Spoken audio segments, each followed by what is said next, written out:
Welcome, everyone. Wait, recording? Yeah, we're recording. Welcome, everyone. My name is Stephen Neely. I am your co-host for the 55th virtual Dalcroze meetup, which is crazy talk. We've been like cranking for a couple years now, and it feels honestly a little bit like we just got started, but 3 years. It's pretty exciting stuff. I'm here with so many good friends, but particularly with my presenting and planning colleagues, Veronica Bileski and Emma Shubin. And the three of us have been working to keep this all going, but really all we have to do is just keep showing up, and you all seem to keep coming. So we welcome everyone who's here with us live on the Zoom, and greetings to everybody who watches after the hour, which we know there's quite a few people who catch these meetings out of sync. So welcome to all of you. I'm gonna hand over to my good friend Veronica for the first couple announcements, and then I guess we'll do a breakout. Sure. I want to start by saying this is officially the third anniversary of the VDM. Forget what the exact date is, but we picked this week. It's somewhere in here. Um, and really, this community just, I think, keeps giving to each other. And so we have a special flash sale going on just this week. And all past masterclasses and past short courses are available for 50% off. And so that promo code is already set up in the store, and you can just go and buy any of these classes, and they're all available for 60 days. So if you want to splurge and get a few more, you have 2 full months to watch those. And we just hope you take advantage. It's a gift from us to you to try to keep this community going, and share the amazing knowledge and wisdom and ideas and collaborations that have been shared here. So good. We oh, go This ahead. weekend, we've got a masterclass.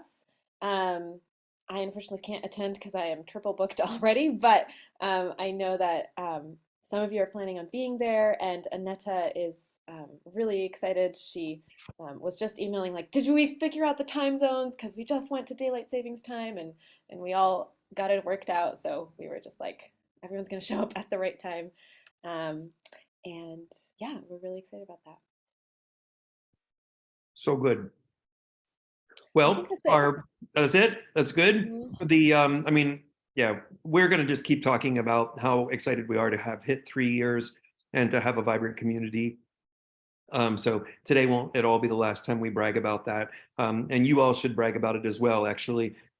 Basically everybody here on this call, has been with us, for years now, and we're just so pleased to have you here. Our tradition is to have a quick breakout. So say hi to your colleagues. Since I know a bunch of you know each other already, you only get 2 minutes, and then we're back because we got work to do. So get ready, get set, say hi to your people.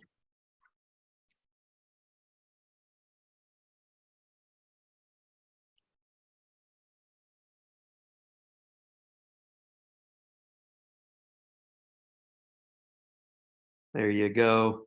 Funny thing about the breakout rooms, I swear every time people come back from the breakout room, there's always more smiles than ever. It's like the smiliest time. It's something about, I think, just getting to say hi, and maybe the rush of the room is closing out from under you. I'm not sure which, but welcome back. We Before we get into our presentations today, we want to remind you, or just tell you again, that there's some exciting things going on this summer. This is the once every 4-year Congress in Geneva at the Institute Jacques Dalcroze. And all of you are quite eligible and encouraged to make a trip. A number of us will be there. I think Emma and Veronica and I we will all be there, and we of course would love to see everybody in person. The Congress is it's pretty special. It's at Jacques Dalcroze's school at the exact same location it was when he was there, and you can take a class in the Grand Salon, the big open big room with the historic stairs on the back wall and all sorts of cool things. And what's really fun is just getting a chance to see teachers from around the world. And so it is the place to go and take a class, with 10 or 15 different teachers over the week. or maybe more than that, from every corner of the globe. And so it really is just a pretty exciting time to get to meet everybody and to be in the community. And then not almost right after that, just have a week in between, and then the following week, which is the first week of August 23, we are hosting the International Conference of Dalcroze Studies at Carnegie Mellon at my school. The ICDS is celebrating its 10-year anniversary. This is the 6th ICDS conference. They've been very well attended and are really quite exciting, all the prior 5. I was just thrilled the first one that I got to go to, which was in Quebec some years ago. The ICDS also will have a number of master classes that everybody who attends can participate in. So you there also can meet master teachers and take a class and get a chance to, hang out with some different personalities. But at least 2/3 of what is going to go on at the ICDS are people sharing their work, sharing their research, sharing the things that they have been working on through the last year or two. And it's a really exciting time to get a chance to engage with ideas, to engage with knowledge, to think about how it is that we come up with any of the ideas that we have, and how do they stack up in the greater world of multiple transdisciplinary fields. And so there will not only be Dalcroze experts at the ICDS, but people who specialize in all sorts of fields and areas. So if it's, different versions of education, different kinds of therapy and wellness, in the past, there have been medical researchers, there are historians, there are students and academics, and it's quite a variety of people. There will also be quite a number of performances through the couple days, and Pittsburgh is gorgeous. And so we've already put in the request for perfect weather. We're pretty confident it's going to happen. So everybody should come and join us at the ICDS. And I think those are announcements. I hand it back to Veronica. Awesome. So we are going to start with our presentations, and we'll hear from Danny for 5 minutes, and then we'll go on to Lara for 5 minutes. And then afterwards, we'll have a lively discussion. I'm sure we'll hear more from both of them and also have a chance to discuss and share our reflections. I'll give you both a 1-minute warning. And yeah, take it away, Danny. Okay, hello everyone. My name is Danica, or Danny, whatever you prefer. I use any pronouns. I'm happy to be here today. Like I said to the people in my group, I'm currently an MFA candidate in dance at the University at Buffalo. Before that, I was doing some pretty active research on the intersections between music and dance, and specifically Dalcroze and dance. I did a workshop for the DSA in January. Did a virtual one before that. Lots of things have been going on, but yeah, there's been a lot happening, and I'm really happy to see and connect with you. The work that I am sharing today is going to be a little introduction to a workshop that I'll be doing at ICDS in the summer. It's called Embodied Conversations, and this is actually a third of the research, which is the most Dalcroze based. But basically this study, and I think I'm able to share my screen, so I'm just going to very quickly stop to make sure that I can do that. Okay, I don't know what's going to come up here, so it might just be a random tab, and that's great, and I'll get there. But welcome to my email. There we go. But this is my undergraduate thesis. So I was very interested in exploring what is translatable between dance and music.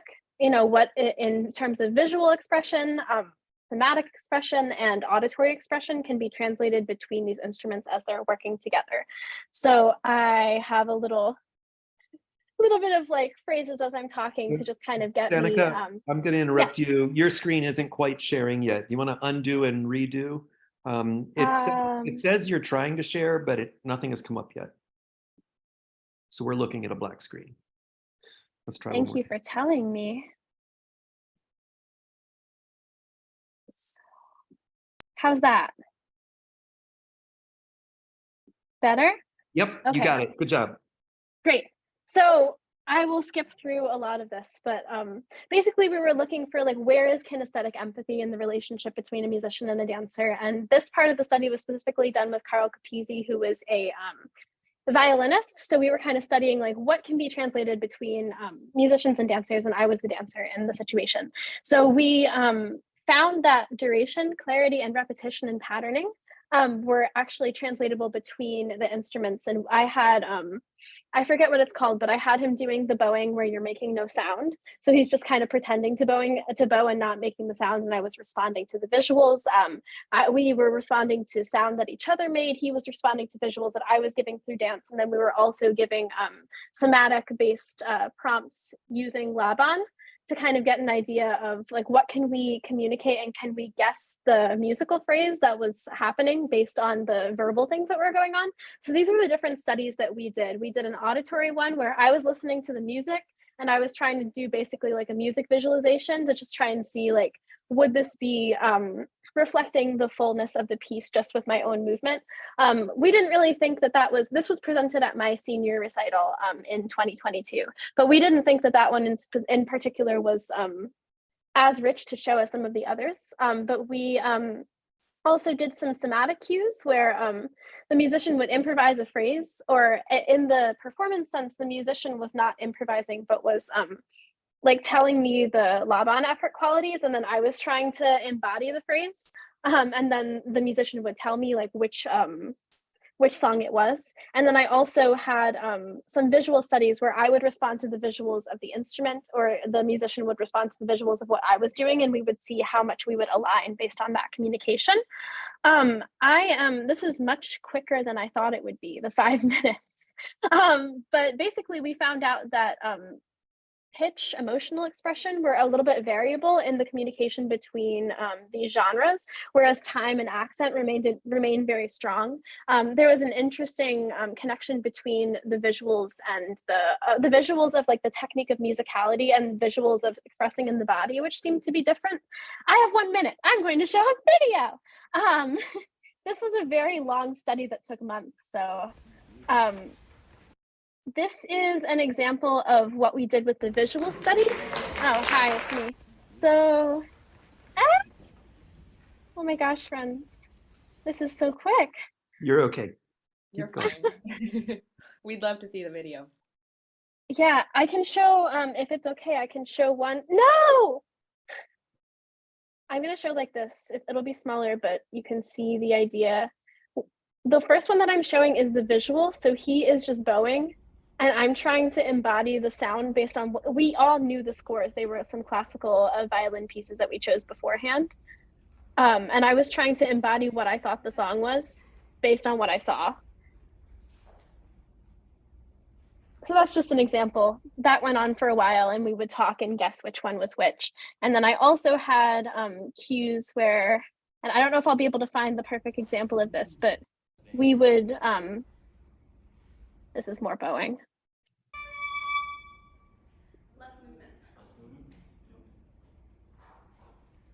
So in this example, I am giving Laban qualities and he's trying to embody the musical phrase based on what qualities that he hears from Laban. And then he's like picking the musical phrase basically. Even less. Even less. Okay. Think one sustained. It went the other way too.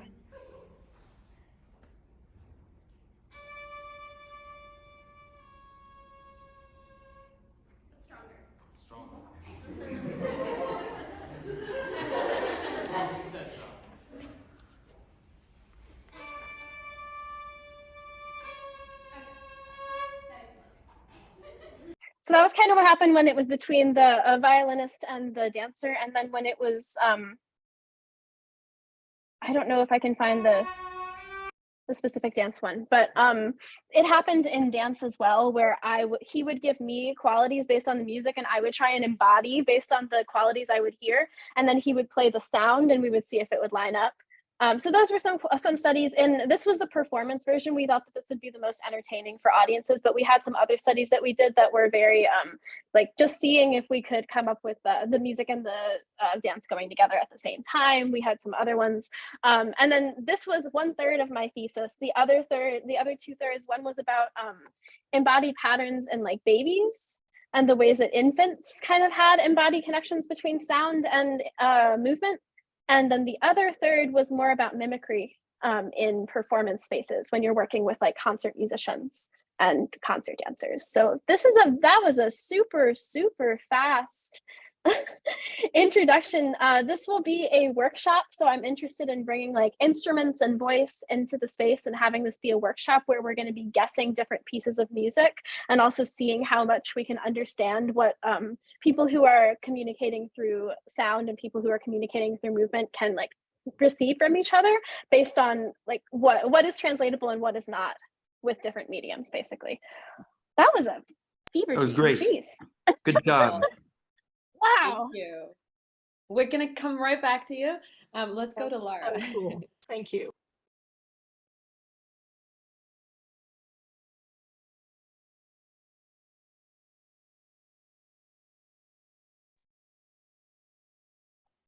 Should I start? Yeah. Okay. So I just want to show you a quick exercise. It's very fun, and then we can see how we can apply it in our teaching. I give the title using the resistance. We will do a test at the beginning, as very often in Feldenkrais. So you will turn several times your head to right, and several times your head to left, with your speed comfortably, and you see if there's one side you turn easily than the other side. Okay, that's quite easy to do. So we can start.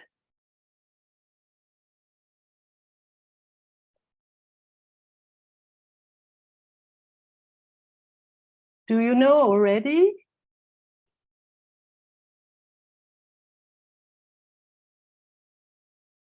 Yes? You know already which side you turn less easily. So we go directly to the side where we pretend to improve. And you put, let me say if it's to left, you will put your left hand on your cheek. Or if it's the right side, you put your right hand on your cheek. So you still turn the head to, well, Emma, if you put your right hand, then you intend to turn your head to the right. Otherwise, yeah, okay, good. So you put your hand on the cheek to the side where it is more difficult. And you put your hand as kind of resistance. As your head intends to turn, but your hand doesn't allow that to happen. To do twice, 3 times, maximum 5. So you give it an obstacle and you take some rest.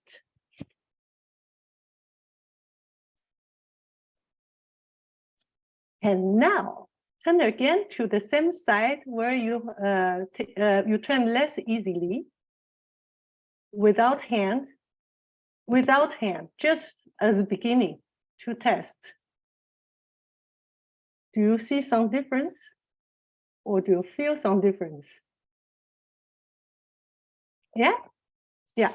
Okay. That I give the title using the resistance to this presentation. So we use the resistance because let me say the side we turn less easily is the side we have some resistance. So we make the resistance obvious. We add more resistance and suddenly it improves.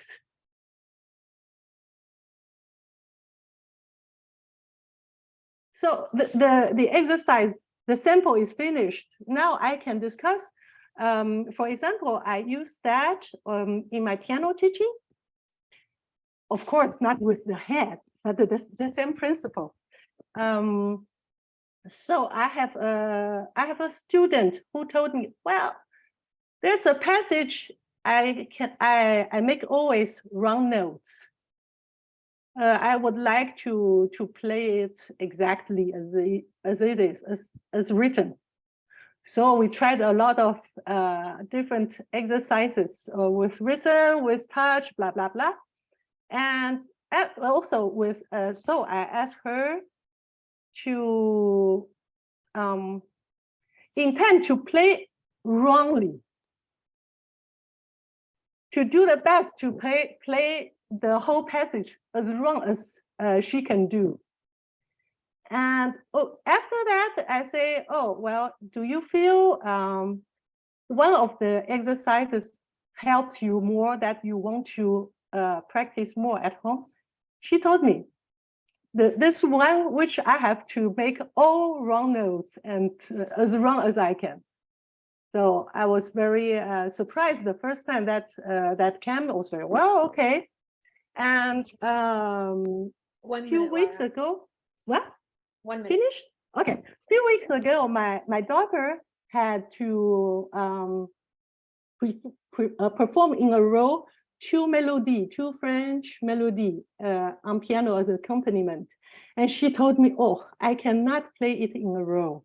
So I heard her the day before the master class, and actually it was not, she was not really ready.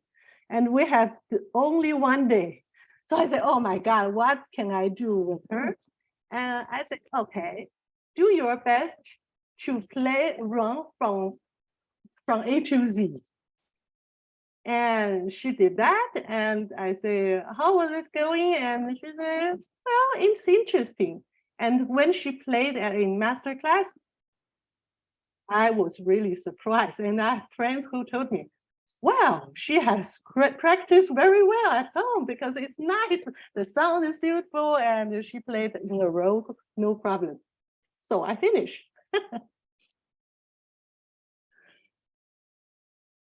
Should I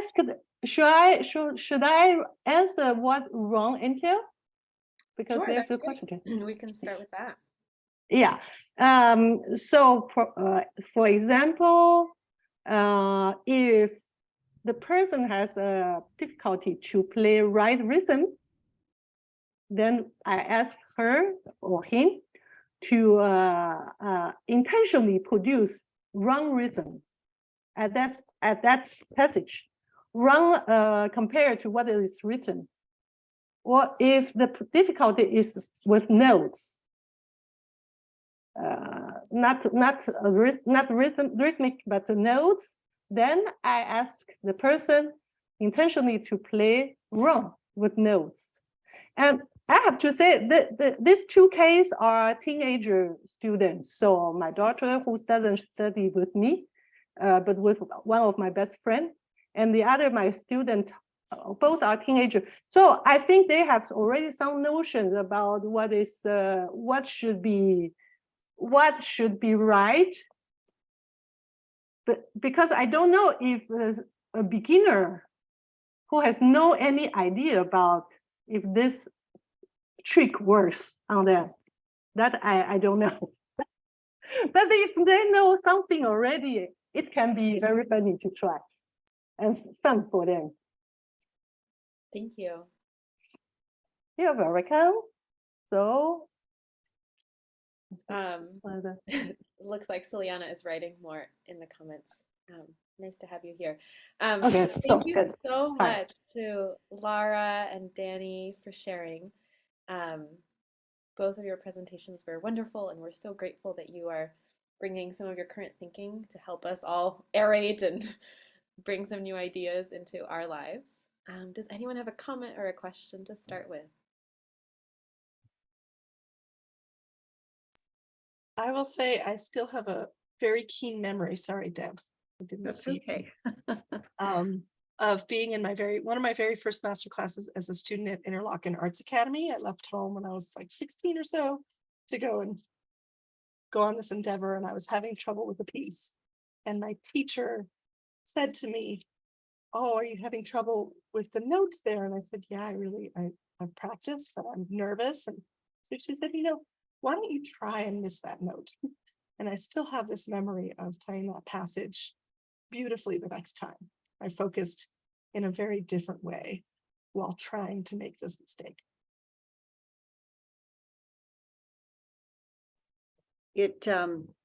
Well, two things. One, it reminds me of the Alexander technique idea of inhibiting and sometimes just saying, I am not doing this. I am not playing the piano. I do not have a concert tomorrow, and just sort of blocking off where your point of tension is. And I've found that very valuable. And then the other thing I was thinking about Laura's idea is it would be really fun to play with that, like change up the style of the piece, make it classical piece jazzy and or into a popular song or whatever. And that would be really fun to play with. I'm looking forward to trying that.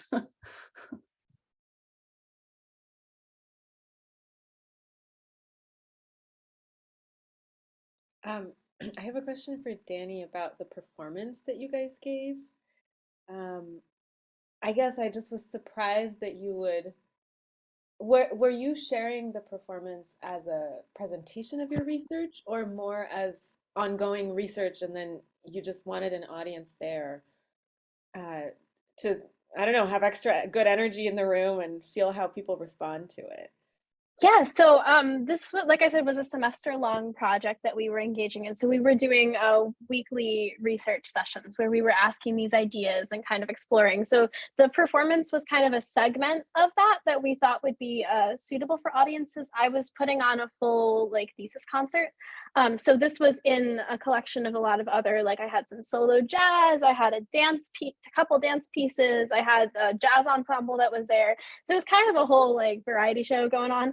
But we decided to kind of just show research is always happening, I think, when you perform, what is performing research. So of course there's always research going on, but I think the goal was more to share the research that we learned. And I think every time you share research, you solidify information and all. So it's definitely a gray area, but I think our goal was more to communicate. So I was doing a lot of almost like a little emceeing of this is what this study is, and this is why we're doing these things. And then the audience could be taken along the journey of oh, did they get the game or not? So it kind of reminded me a little bit more of a comedy-esque situation, but it was also very much like a field of study that was happening at the same time. I'm very interested in comedy and music and dance. So I was really excited to play on that. Yeah, we didn't really get a chance to see all of it, but there was a moment toward the end where we were doing the study that Carl was giving me the information and the language, and I was trying to embody what he was doing and what he was intending in the violin. I almost said piano, in the violin. And then we had the moment where I got the thing and he gave me the corrections, and then he played it and it went perfectly, and the audience was like, oh my God, it worked. So it was just kind of having that performance factor, but at the same time, we really weren't sure what was going to happen. So yeah. Yeah, it's just very interesting, this idea of taking the rehearsal process or the research process to the public, right? We have a culture in classical music, especially, of polished things only, and that it's actually kind of fun to invite people into the process and let them be a part of it and enjoy that there's things to enjoy in the not quite matching yet, right? And getting towards matching, that's a process that I enjoy very much as a chamber musician. And to get to share that with an audience by inviting them to come to something like that, I think is really interesting to me. I think that's also the nature of improvisation. If anyone here identifies or engages in improv, well, you do, because you do piano improv, but that's the nature of, I think, improvisatory spaces as well, because I do a lot of collective choreographing where everyone in the space kind of contributes an idea, and then we smash it together as research, and there's always unknowns in the performance, slightly Cajun sort of things, but just kind of seeing how many how many things cannot be decided in the space, but still allow it to have that clarity to an audience and allow it to have that translatability of, we're studying translatability between each other in the study, but we're also interested in the translatability of what we're doing to an audience. So like how to make sure, and you can never really guarantee that, but like ways to make sure that that is at least in some way intended as questions are being asked on the stage. It's a different type of space than the research space that's separated from that, but I think there also are some questions that can be considered in the moment too. So it's exciting.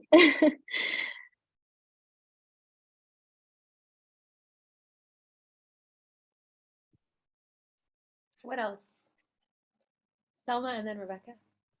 I was just going to say, one of the things, it would be great fun to see the whole video, but even in the small glimpses that we got, it was really fascinating to sort of see so sharply the readiness of people, of both of you, to do something, whatever it was going to be. And that made me think differently in a way about improvisation, because the attention to what is about to happen in an interaction or what is about to sound is the really rich sort of moment about live practice and live performance, I think. And we could see it just sort of isolated in those little clips, sort of how you were just before something happened. And that was interesting to me. It would be fun to see the whole thing.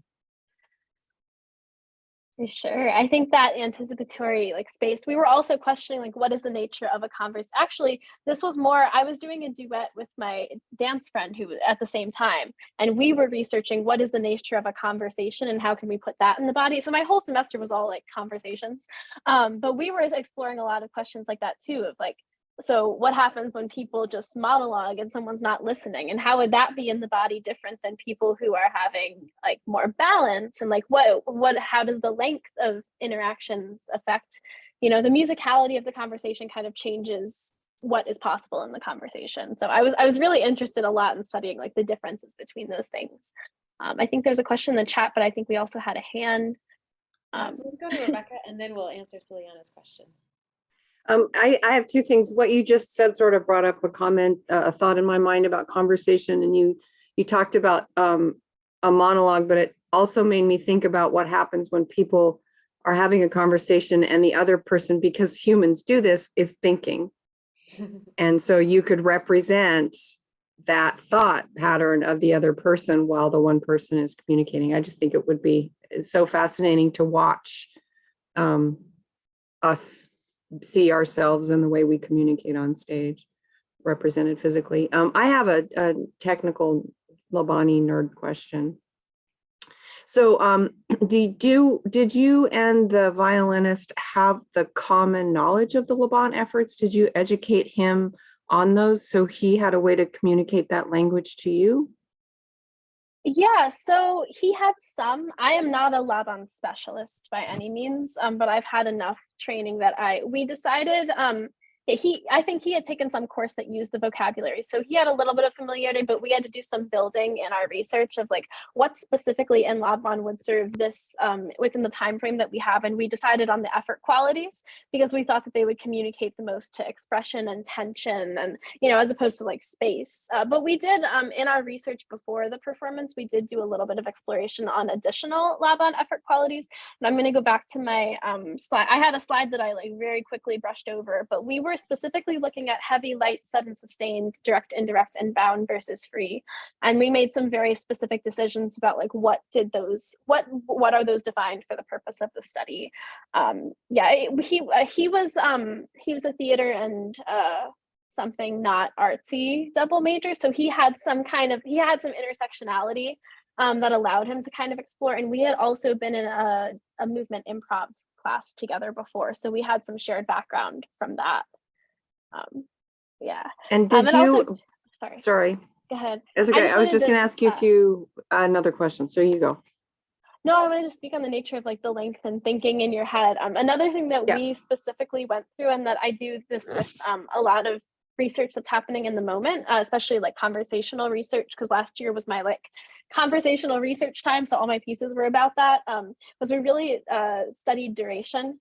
And we found that short durations of sharing movement or sharing video allowed for more conversation and for more play. And then as someone with a jazz background, I would also add that like the presence of motif, sort of really clearly defined, like simple phrases, and especially repetition, I think allows for that conversation to happen in a way that it's not like, and I'm sharing this big long story and someone's like, oh, what was that?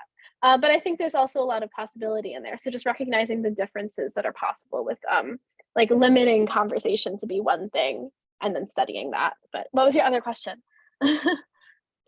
I was just curious if you two worked out the sort of conversational bits that you would have, maybe the improvisational points that you could say, and then your game was to express to the audience what it was and they could guess, or were you really just on the fly? He would do something and you'd have to guess what the piece was. And So we vice had versa. some pieces beforehand. We had 3 or 4 classical violin pieces that are somewhere in my notes, but I don't remember the specific names. So those were the pieces that we worked with for the entirety of our research, and we decided that that would be a little bit more helpful than it could be any song ever. But we shared that with the audience beforehand. I think we might have even shared like clips of the audio so that way they could recognize it beforehand. But it was different depending on the time in our study. Some parts of our study, he was just improvising anything. And then I would just move to it and we would see if we would get similar qualities. The dancing was not really determined beforehand, but we did do a lot of verbal conversations as the study was happening, figuring out like what worked and what read. So that way we knew that, oh, free is this, and like bound is, so we had some kind of common language that maybe could have been interpreted differently if we made different choices in the beginning of what we were defining. Yeah. Thank And you. then there's a question, how would you teach a child to improvise movement? I think they already do. Like children, when they hear music, sometimes when they hear music, they can't really sit still. But I think I have taught creative movement to children before. And I think something that helps is really getting their imaginations going. So if you tell them to do a thing and follow along, some of them will do that, but everyone has different learning styles. So if you tell them that they're in an enchanted forest and they're like a princess or they're a prince, that can sometimes get them to move differently. If you point something out before it happens or as it happens of like, this is a bass note, bom, bom, bom, bom, then they can do things to the bass note. But like being really clear in what you're asking them to listen to if you want that clarity, or finding, or like, what does this song make you feel like? Oh, it makes me feel sad, or it makes me feel like a snowflake. Like, let's be I'm thinking about a specific class that I think it was Lauren's class that happened with teaching the children at DSA, but like, let's be a snowflake. Just like having that imagery and having those different entry points of like, or what do you like? If you were a snowflake, how would you feel? I would feel cold, or the floor would be hard, and like having all of the sensory modalities combined, I think would be useful. But that's also not necessarily teaching children is not movement specifically. I teach English to children, but is not necessarily my specific specialty. So there might be some professionals. I work more with like adults and pre-professionals. So I think people would have different interpretations based on who you ask. So yeah. Thank you so much. I saw Lara's hand, but I was just wondering if we could spend a little bit more time on Celiana's question, because we have such a wealth of experience in this room. A lot of you probably know more than me about that question, honestly. Well, I think we all approach it from different ways, right? And you approach it from your dance background, and some of us here have Dalcroze training. Some of us approach it from our other experiences. And so I'm just curious if there are any other thoughts that people could offer. And if Celiana, you could maybe tell us more about like the age of these kids, or if it's like in a private lesson or a group lesson, or what the purpose is for improvising movement for you. Sorry, it's a little loud here No because worries. the kids are home. But yeah, it's within the context of embodying the music. Context or instrument is piano, and the setting is a group setting. And the child age, anything from 5 to 8, and then a different group as they get older. So, but that early age when they're just kind of getting to know their bodies, and then at the same time building audiation skills through movement and responding to the music. So I follow the music learning theory by Edwin Gordon. So he does talk about Laban and the efforts. And so we do, that's exactly the way I apply them. But I was just wondering, maybe there are more ways, or maybe there are more specific ways that I'm always looking to expand on what I already know. Yeah, Rebecca.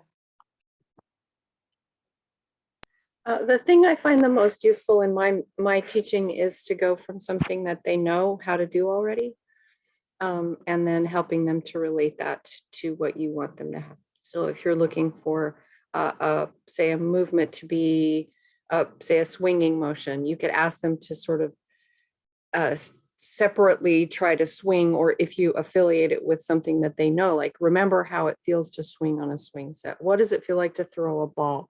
Actually throw the ball, imagine in your mind. Then this works from kids all the way up to adults.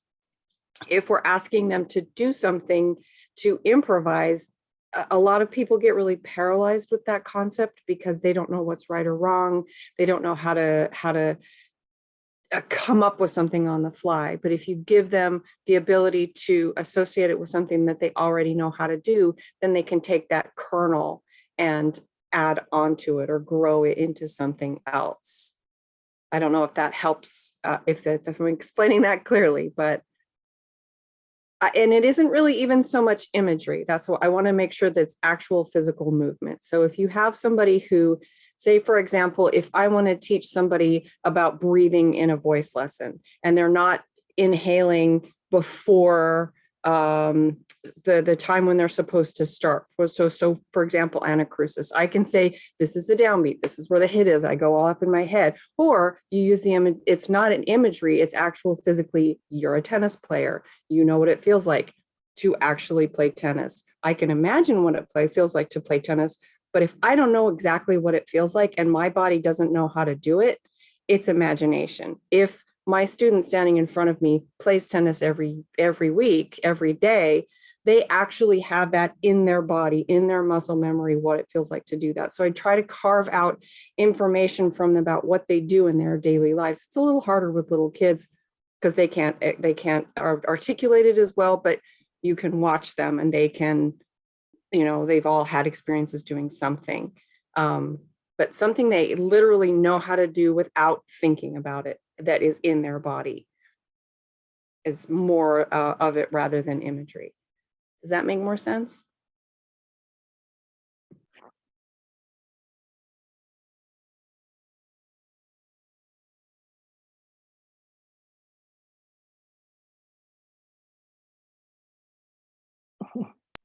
Oh, sorry. Can I answer that question? It isn't even move like. I know this is really specific, but it's like, I don't know. So can you say something that you do that isn't music related, Ceciliana or Celiana? Like, do you bowl? Do you golf? Do you? That's a great cook? question. Yeah, I do. I mean, I was gonna say you I don't do cook. much anything else other than music, but yeah, I do cook. So you cook. So if I want you to feel something that's crucic, that has something that happens after it, take an egg in your hand. And you're going to crack that egg in your hand and you feel the crack, and then you feel the split of the egg white, of the eggs on the inside. You've done that. You've cracked an egg on a bowl. You felt that going toward it. You felt the impact on the bowl. You've watched the eggs fall out of it. That's something you have a physical experience doing, rather than imagine what it's like to be an egg, or imagine what it feels like. You've done that a million times and you can call on that yourself. So it isn't, Yeah. but it's harder when you have a group. It's harder when you have little kids. You might want them to they might have to actually experience it first. Like, here's the balls, bounce the ball. Feel the way that feels. That's what you're looking for. Roll on the floor, so get them to have that physical experience before you equate it to the music.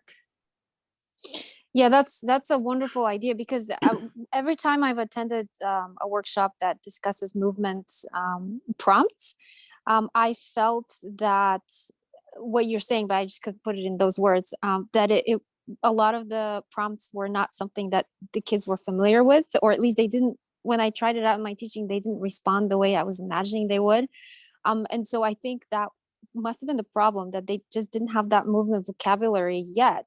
And they needed to experience it somehow, or I needed to, give them a prompt that they're already familiar with. So Yeah, that's a great point. Yeah. Yeah, I've found in the past movement vocabulary is nebulous sometimes. It's a very hard thing because we're just trying to describe something that's so difficult to put into words. So if you get more and more specific, and you allow them to have an experience that also isn't necessarily related to music, because that also carries a whole lot of weight. Like I have to do this right, or there's something that people have an expectation of me to do, or anything like that. But boy, do they know how to smack a baseball. And there's no like right or wrong or musical interpretation or anything like that. But man, they know how that feels. And then you can take that comfort level for them and apply it to something that's not as easy in their experience or not as familiar with them. And then that starts to kind of spread out their movement signature and expand their ability to be able to do it without saying, I just vividly remember a movement class where somebody was like, be a lemon tree. I'm like, I am way too literal for you to ask me to do that. I don't know what a lemon tree is like. I mean, is it sour? Or is it a big tree? Does it have leaves? I don't know. But if I had said, somebody had said to me, bite a lemon. And then what does that feel like in your body when you bite a lemon? That was a personal, physical, literal, visceral experience that I had, and I could know what that felt like, and I could translate it into something else. Does that make sense? Yeah, totally. Thank you. You're welcome. I also just wanted to add just like the difference in types of exercises for different age groups, I feel like are really significant. Like younger children tend to respond well to not being told what to do, but being guided a little bit more than I think older students.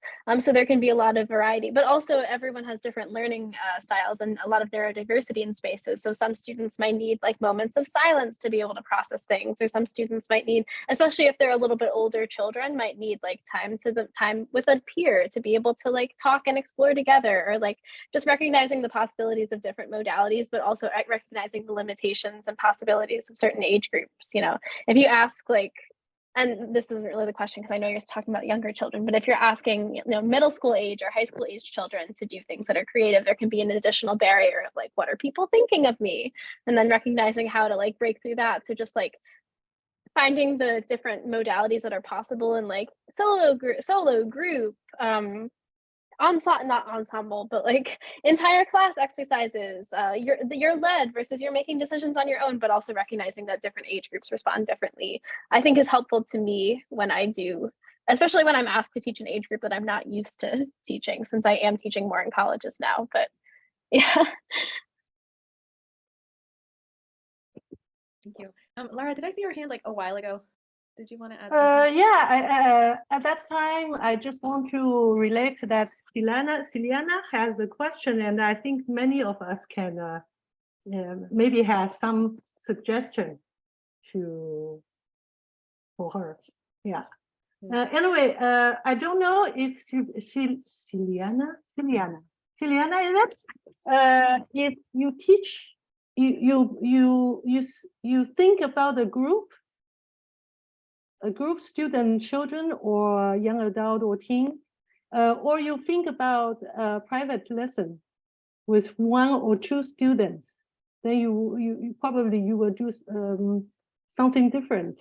But in any case, there are things to do to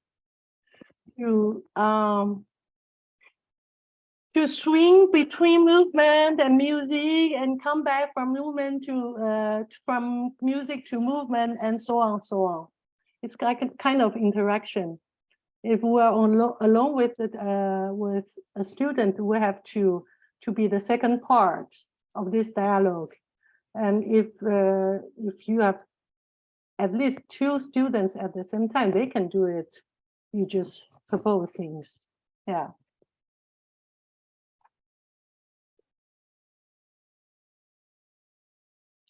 Selma, you said something that helped me make sense of a frustrating week last week I had, where you were talking about that moment of attention and the readiness to respond. And I had two classes in a row where the kids were just not listening.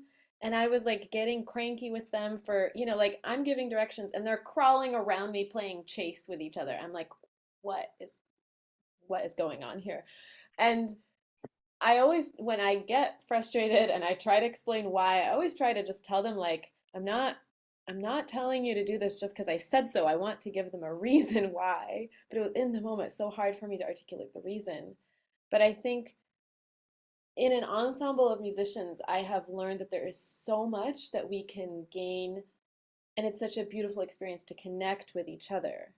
But how can we even connect and feel that togetherness through music if we're not in a state of readiness to respond, right? Like what happens is that two kids love playing chase with each other. One is being grumpy and making preteen faces and blah, blah, blah. And like two really care and want to be part of the class with me and whatever I'm leading. But it's not even about me leading anything. It's just that like the class has fractured.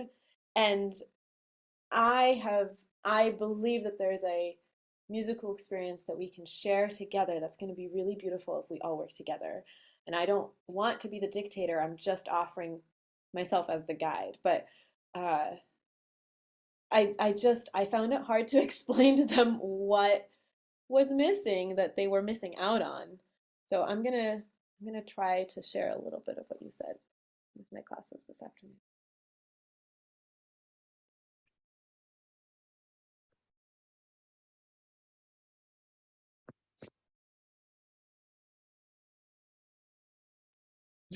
Thank you, Ciliana.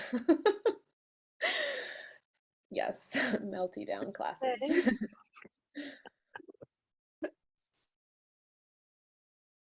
I will echo that.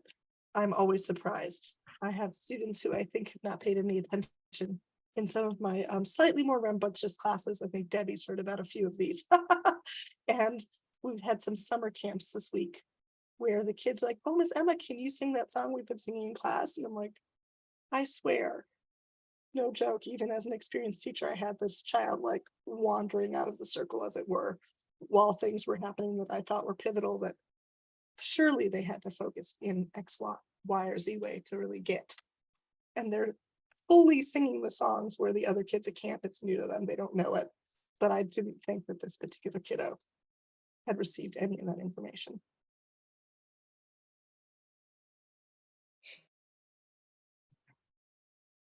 Which funnily brings us to what Danny was saying about sending and receiving information, right, between the musician and the mover.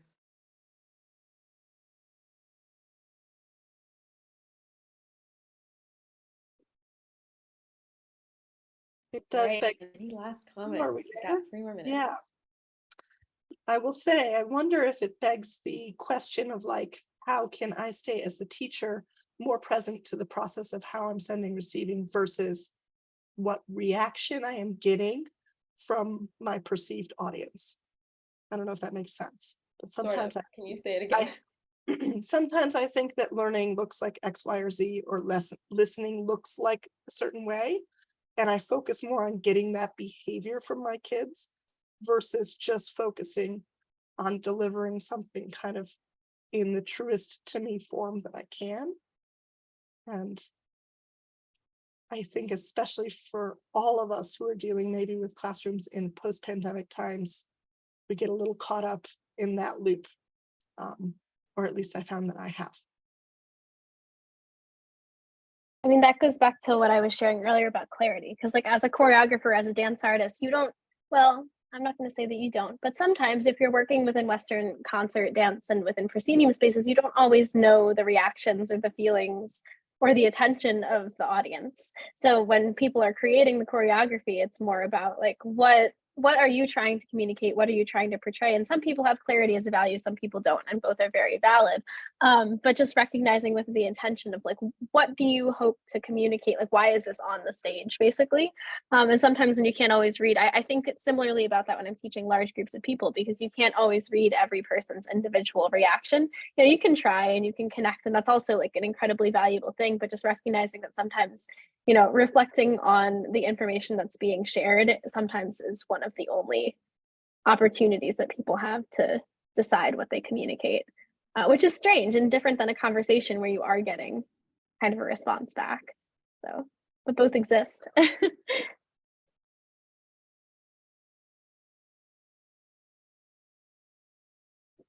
you, everybody.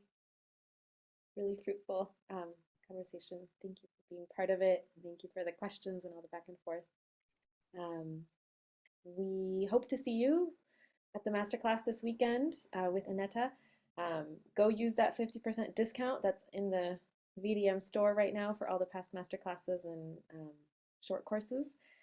It will be up this week only, so through March 20th. And thank you for coming, and we're excited to see you some other time. Thank you all for being here. Look at us being done on time.